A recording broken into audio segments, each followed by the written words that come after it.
In the small, fog-laden town of Swindle Town, UK, nestled between rolling hills and winding rivers, lived a football club with a notorious reputation.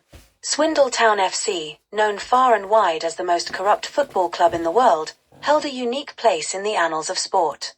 The townsfolk, equally dishonest and cunning, prided themselves on their club's dubious achievements. Swindle Town was a place where the end justified the means, and no victory was too small or too significant to be won without deceit. The townspeople of Swindle Town had a peculiar way of life. Honesty was a foreign concept, and trickery was the norm. From shopkeepers shortchanging customers to farmers selling watered-down milk, every citizen seemed to have a knack for bending the truth to their advantage.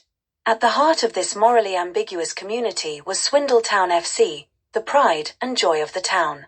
The club's manager, Bertie the Fox Finley, epitomized Swindle Town's spirit. A man of short stature but vast cunning, Bertie had a talent for finding and exploiting loopholes. His assistant, Nigel Nifty Pritchard, was a former player whose career ended in disgrace due to match-fixing allegations. Together, they formed a perfect duo to lead the club to infamy. Swindle Town FC had a dream to win the FA Cup. For years, they had watched from the sidelines as more respectable clubs lifted the prestigious trophy. The townspeople, with their characteristic audacity, decided that this year, they would stop at nothing to see their club victorious. The first round of the FA Cup saw Swindle Town facing a modest non-league team. Bertie and Nigel had done their homework, and a week before the match, they visited the opposition's hometown. They befriended the local players, learning their weaknesses and strengths, all the while pretending to be ordinary football enthusiasts. On match day, Swindle Town employed every trick in the book.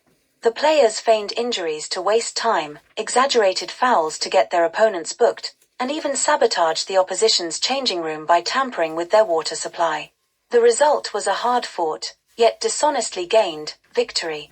As Swindle Town progressed through the rounds, their methods became increasingly sophisticated. They bribed referees, blackmailed officials, and used underhanded tactics to gain an edge. In one memorable match against a second-division team, Swindle Town players used tiny, hidden earpieces to receive instructions from Nigel, who watched the game from a hidden vantage point with a better view of the entire pitch. The townspeople supported these efforts wholeheartedly. They contributed to the club's tactics fund, a slush fund used to finance the bribes and pay off informants. Everyone from the mayor to the local schoolchildren took pride in their club's cleverness. After all, to them, football was not just a game, it was a test of wits. By the time Swindle Town reached the semi-finals, their reputation had spread. They were the team everyone loved to hate, but no one could prove their wrongdoing. The semi-final match was against a Premier League giant, a team with a budget and talent far beyond Swindle Town's means. Bertie and Nigel, however, had a plan. They hired a private investigator to dig up dirt on the opposition's star players. Armed with this information, they approached the players with offers they couldn't refuse, hefty sums of money in exchange for subpar performances. The star striker, facing a scandal that could ruin his career, reluctantly agreed. The match was a tense affair. Swindle Town's underhanded tactics were in full display. They targeted the opposition's key players with rough tackles, faked injuries to slow the game, and even used a local witch, famed for her luck charms, to cast spells ensuring favorable outcomes. Despite these dubious efforts, the match seemed to be slipping away. With 10 minutes to go, Swindle Town was down by a goal. That's when Bertie, in a desperate move, sent a coded signal to the bribed striker. In the next attack, the striker deliberately missed a clear scoring opportunity, allowing Swindle Town to counterattack and score an equalizer. The game went into extra time, and Swindle Town's relentless cheating continued. The bribed striker, under immense pressure, made a crucial error, gifting Swindle Town a penalty. The referee, already in Swindle Town's pocket, pointed to the spot without hesitation. The penalty was converted, and Swindle Town secured an improbable victory. The FA Cup final was the pinnacle of Swindle Town's corrupt campaign. Their opponents were the reigning champions, a team renowned for their fair play and sportsmanship. The media buzzed with anticipation, with many expecting the champions to expose Swindle Town's fraudulent ways. In the week leading up to the final, Swindle Town pulled out all the stops. They hacked into the opposition's training schedules, ensuring their spies could watch and report back on tactics. They also planted listening devices in the hotel where the opposing team stayed, gleaning insights from team meetings. On the day of the final, Swindle Town's fans filled the stadium, their cheers masking the nervous tension underlying their hopes. Bertie and Nigel had one final trick up their sleeves, a synthetic substance that caused temporary, undetectable muscle fatigue. They bribed a staff member of the opposing team to mix the substance into the players' pre-match drinks. The match began with Swindle Town on the back foot.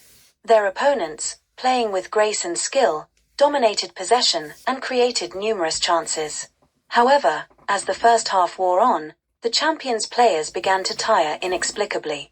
Passes went astray, and their usual fluidity was absent. Sensing the shift, Swindle Town capitalized. They played with ruthless efficiency, using their usual blend of physicality and deception. Midway through the second half, they scored the opening goal, a scrappy effort that epitomized their approach. The champions, bewildered by their sudden loss of form, struggled to find a response. Swindle Town's defense, bolstered by their usual antics, held firm.